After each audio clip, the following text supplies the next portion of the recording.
April 1945, Bavaria. A cold rain taps against the tin roof of a captured German police station. Inside, American soldiers move through file cabinets, lockers, and desk drawers. Their boots drag mud across the floor. Their rifles stay close. Nobody trusts a quiet room in Germany anymore. Corporal Daniel Mercer stands near the back wall. He is 22 years old, from Ohio. His helmet sits low over tired eyes. In his left hand, he holds a dented coffee cup that has gone cold. Then one of the MPs stops. He is staring at an SS lieutenant. The German is thin, clean-shaven. His black uniform is dusty, but his gloves are still white. Too white for a man who claims he is only a clerk. An MP tells him to empty his pockets. Keys hit the table, a silver lighter, a folded photograph. Then the lieutenant reaches inside his tunic. The room goes still. One ring drops. Then another. Then another. 20. 3 gold wedding rings roll across the wooden table. Some are bent. Some still carry names inside. To Ruth, to Helen, to my Mary. Nobody speaks, because these are not coins. They are promises. 20. 3 rings. 20. 3 soldiers. 20. 3 women waiting for doors that never open. Then General Patton is called in. And this is what Patton said. Before we continue, make sure you subscribe. We tell the World War II stories where medals are not the point, but the men behind them are. Stories about honor, grief, and the moments soldiers carry long after the guns go quiet. The police station smells like wet wool and old smoke. Outside, rain slides down the broken windows. Somewhere down the street, a German dog barks once, then stops. Inside, nobody laughs. The war in Europe is almost finished. Everybody can feel it. But finished does not mean safe. Not in April 1945. Not in Bavaria. Not in a town where white flags hang from windows, while rifles hide under floorboards. Corporal Daniel Mercer stands beside a green filing cabinet. He is 22 years old. He comes from Dayton, Ohio. Before the army, he fixes truck engines with his father. Now his hands shake when the room gets too quiet. He wears a torn field jacket with one missing button. Mud cakes the bottom of his pants. His helmet strap cuts into the side of his jaw. He tries not to look tired. Every man in that room tries the same thing. There are 6 Americans inside the station. 2 MPs guard the door. A sergeant checks names against papers. A medic sits on a desk, rubbing blood off his sleeve. Nobody says much. The Germans have already surrendered the building. That is what they claim. The mayor says there are no SS men left. The mayor says they ran 2 nights ago. The mayor says many things. Daniel does not trust his soft hands. Then the MPs bring in the lieutenant. The room changes. Not loud, not fast. Just a small shift, like cold air moving under a door. The prisoner stands straight. He is maybe 30, maybe younger. His face is narrow. His hair is combed back with care. Even here, his uniform gives him away. Black cloth, silver runes, a collar that still sits too clean. He keeps his chin raised. Not proud exactly. Worse, comfortable. One MP pushes him toward the table. Empty your pockets. The lieutenant looks at him like the words are dirty. I am an administrative officer, he says. His English is careful. The sergeant stops writing. Daniel looks up. The rain keeps tapping the roof. The MP says it again. Pockets now. The lieutenant places both gloved hands on the table. The gloves are white leather. Daniel notices that first. White gloves in a town full of ash. White gloves after roads lined with burned trucks. White gloves after American boys lie under blankets outside town. The lieutenant removes one glove slowly, then the other. He acts like the Americans are guests in his room. A key ring hits the table. Then a lighter, then a fountain pen, then a folded photograph of a woman and 2 children. The sergeant takes the photograph. The lieutenant's eyes move, just for a second. Then they go flat again. Inside pocket, the MP says. The lieutenant does not move. The MP steps closer. Daniel sees the prisoner's right hand tighten. Not much, just enough. The sergeant sees it too. Hold him. One MP grabs the lieutenant's arm. The other reaches inside the tunic. Metal clinks. Small, soft. but every man hears it. The MP pulls out a little cloth pouch. It is gray. Army issue, maybe, or maybe stolen from a dead man. The sergeant unties it. The first ring rolls out. It spins once, then it falls flat. Gold, plain, a wedding band. No one breathes. Then the sergeant turns the pouch over. More rings fall. 1, 2, 5, 10. They scatter across the table like loose bullets. Daniel's coffee cup slips in his hand. He catches it before it drops. The medic stands up from the desk. One MP whispers, Jesus. The sergeant does not speak. He counts with one finger. 19, 20, 21, 22, 23. The lieutenant stares at the wall, not at the rings, not at the Americans. The wall, like this, has nothing to do with him. Daniel steps closer. He should not. But he does. The closest ring is bent on one side. A deep scratch cuts across the band. Inside, the letters are tiny. Daniel has to lean down. The room smells of rain and gun oil. He reads the words. To Ruth, he does not touch it. Another ring has a name inside. Another says Mary. Always. The medic takes off his helmet. Nobody orders him to. He just does it. The sergeant looks at the lieutenant. Where did you get these? The German blinks once. Property collected from prisoners. The MP's face tightens. What prisoners? The lieutenant shrugs. A small shrug. That is what makes it worse. Not fear. Not shame. Not even denial. Just a shrug. Daniel thinks of his own mother. She keeps his last letter in the kitchen drawer. She reads it after church, even when no new letter comes. He thinks of women doing the same thing. Ruth, Helen, Mary, sitting at tables, listening for steps on porches. The sergeant points at the rings. These are American. The lieutenant looks down at them now. For the first time, his mouth bends. Almost a smile. Many armies wear rings. The MP slams a hand on the table. The rings jump. The lieutenant does not. Daniel feels something hot rise in his chest. He wants someone to hit him. He wants the wall to crack. He wants those names to mean something in this room. But orders are orders. Prisoners are prisoners. Even SS prisoners. The sergeant gathers the rings into a handkerchief. He folds each corner with care, like wrapping glass, like wrapping bone. Then he looks at Daniel. Mercer, get headquarters on the line. Daniel nods. His boots stick to the muddy floor as he crosses the room. The field phone sits near the window. The cord runs over broken plaster. Daniel turns the crank. Once, twice. A voice comes through, thin and full of static. Daniel looks back at the table. The lieutenant is still standing there, white gloves beside his hand. 20. 3 rings hidden again in cloth. 23 names waiting for someone to listen. But here is what nobody was talking about yet.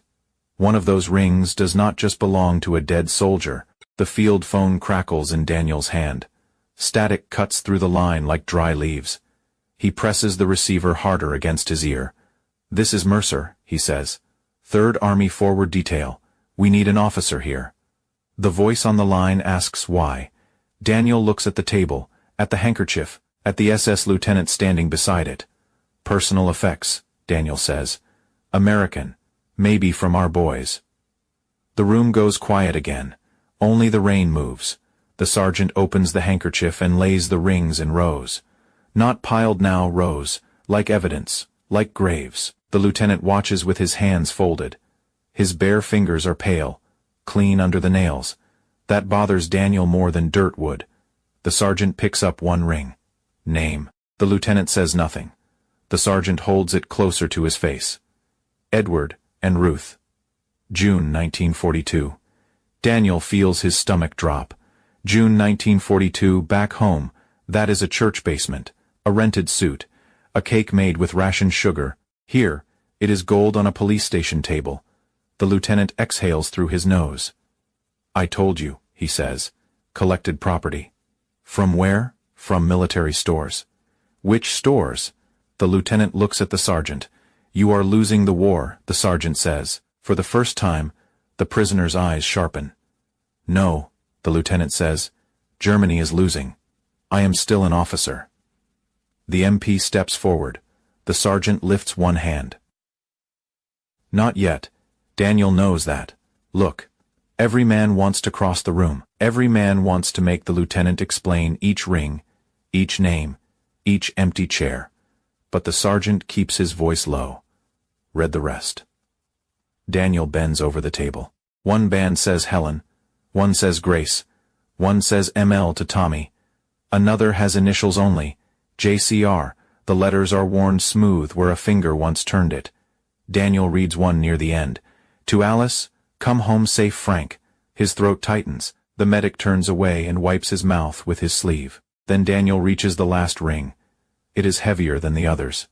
A thick band, dented at the edge. Inside is a name and a date. To Margaret, Christmas 1943, CPL James Keller. Daniel freezes. The sergeant sees it. What? Daniel does not answer right away. He knows that name. Not well, but enough. Corporal James Keller, 3rd Army, missing since January. Reported near the SAR. His squad passes through Daniel's repair point once weeks ago. Keller has a laugh that fills the tent. He shows everyone a picture of his wife, Margaret. A dark-haired girl in a winter coat. He taps the picture and says, "That's why I'm going home." Daniel looks at the ring, then at the lieutenant.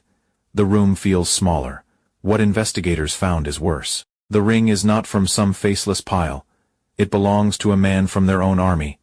A man who is listed missing, not confirmed dead, not buried, not sent home, just missing. And now his wedding ring is in the pocket of an SS lieutenant. The sergeant's hand closes around the table edge. When did you take this? The lieutenant looks bored again. I do not know this man. Daniel steps forward before he can stop himself. You knew his ring. The lieutenant turns toward him. For the first time, he looks Daniel in the eyes. You Americans think every dead man is special. The sentence hangs there. Hard, ugly, true, only to a man with no soul left. The MP grabs the lieutenant by the collar. The chair behind him falls over. Wood cracks against the floor. The sergeant shouts, "Stand down." The MP does not move. Then a new sound enters the room. Boots outside. More than one pair. A Jeep engine cuts off in the street. The door opens. Cold rain blows in. General George S. Patton steps inside. His helmet is wet. His riding crop is tucked under one arm. Mud marks the shine on his boots. Nobody speaks. Patton looks around the room once. Not fast. Not slow. He sees the Americans. He sees the prisoner. Then he sees the rings. The sergeant straightens. General. Patton walks to the table. The room seems to make space for him. He does not shout. He does not curse. He removes one glove and touches nothing. Just looks. Daniel watches his face. Patton's jaw sets. That is all, the sergeant explains. 23 rings, sir, found on him. Patton's eyes move across the rows. American? Some are, sir. The sergeant points to the thick band. That one may belong to Corporal James Keller, 3rd Army, missing since January. Patton turns to the lieutenant. The German stands taller, as if rank can still protect him. Patton's voice stays quiet. Where did you get them? The lieutenant says, they are not your concern. No one breathes. Patton looks at him for a long second, then he says, every American dead is my concern. The words are not loud. That makes them worse. Patton picks up the handkerchief and folds it around the rings. Careful. Corner over corner, like the sergeant did. Then he hands it to Daniel. Inventory every ring, every name, every mark. Daniel nods. Yes, sir. Patton turns back to the lieutenant. This man is not to disappear into a camp file. The sergeant waits. Patton says, he stays under guard until every ring tells us where it came from. The lieutenant's face changes. Only a little. But Daniel sees it. The board look slips. Fear shows under it. Small, thin, human. Patton steps closer. You hid them because you knew what they meant. The lieutenant says nothing. Patton's eyes do not leave him, and now they will speak louder than you. By midnight, Daniel sits under a weak lamp with the rings spread before him. Rain still taps the roof. His pencil moves slowly. Ruth, Helen, Mary, Alice, Margaret, 23 names, 23 3 homes, 23 doors still waiting, and 1 ring is about to begin the longest trip of all. 3 weeks later, the ring sits inside a small cardboard box. Brown paper, army string, 1 typed label, CPL, James Keller. The war in Europe is over now. Church bells ring across American towns. Flags hang from windows. Boys in uniform step off trains into waiting arms. But not every home opens its door. Some only receive boxes. Margaret Keller sits alone at her kitchen table in Pennsylvania. Morning light falls through thin curtains. Dust moves in the air above untouched coffee. She is 24 years old. Too young for the black dress hanging beside the stove. An army officer places the box carefully in front of her. His cap rests under one arm. Rainwater darkens his shoulders. He does not rush. Men who deliver these boxes never rush. Margaret stares at the label. Her hands stay folded in her lap at first. Then she reaches forward slowly, like touching something fragile or dangerous. The officer clears his throat. Your husband's effects were recovered in Germany. Recovered, such a small word. It covers battlefields, mass graves, mud, blood, silence. Margaret unties the string. Inside sits the wedding ring. Nothing else. No wallet, no watch, no photograph. Just the ring. For a second, she only looks at it. Then she picks it up. Her fingers shake before the tears come. That is what grief really looks like sometimes. Not crying first, shaking first. She turns the band toward the light. To Margaret, Christmas 1943. Her thumb stops over the letters. The room goes quiet, except for the ticking kitchen clock. The officer lowers his eyes. He has done this before, too many times. Margaret closes her hand around the ring. Not tightly, gently, like she is afraid it might still hurt him. Hundreds of miles away, Daniel Mercer sits on an ammo crate outside the same Bavarian station. The rain is gone now. Warm wind moves through the street. Children ride bicycles past burned trucks. Life pushes forward because life always does. Daniel holds a cigarette between 2 fingers. Though he barely smokes it, the investigation continues inside. The SS lieutenant talks now. Not because he found courage, because Patton made sure there would be no hiding place left. Records are compared. Prisoners questioned. Names checked against missing soldiers. Some rings are traced, others are not. That is the hardest part. Not every family gets a box. Not every wife gets a final answer. Daniel looks down at his own hand. No ring there. No wife waiting yet. But he thinks about promises now in a different way. Before the war, rings mean weddings, photographs, church music. Now they mean absence. A space at the dinner table. Patton returns to the station one final time before leaving Bavaria. No press follows him. No photographers stand nearby. Just soldiers, mud, silence. Daniel stands when the general approaches. Patton notices the papers beside him. The completed inventory. 23 rings. 19 identified. 4 still unknown. Patton flips through the pages slowly. Then he stops. You did good work, Corporal. Daniel nods once. The praise lands hard anyway. Patton looks toward the evidence room. The Germans took many things during this war, he says quietly. Land, homes, lives. He taps the folder once. But these belong to somebody waiting for them. Daniel never forgets that sentence. Not during the occupation. Not when he marries years later. Not even 30 years after the war. When his grandson asks about Europe. He remembers Patton standing in wet boots beside a broken station window, talking softly about wedding rings. Because that is what stays with soldiers. Not always the gunfire. Sometimes the small things. A photograph. A letter. A gold band with a woman's name scratched inside. In 1978, Margaret Keller still keeps the ring in her dresser drawer, wrapped in the same army paper. Some nights she takes it out and holds it while the house stays quiet around her. Not because it brings closure, because it proves James existed. He laughed. He loved somebody. He planned to come home, and somewhere in Germany, another man tried to turn that life into a souvenir. But he failed. Because the ring came home, and so did the truth. Patton did not just fight for the living, he fought for the dead too. What would you have done after finding those rings? Would you have followed orders quietly, or demanded answers no matter the cost? Let us know in the comments below.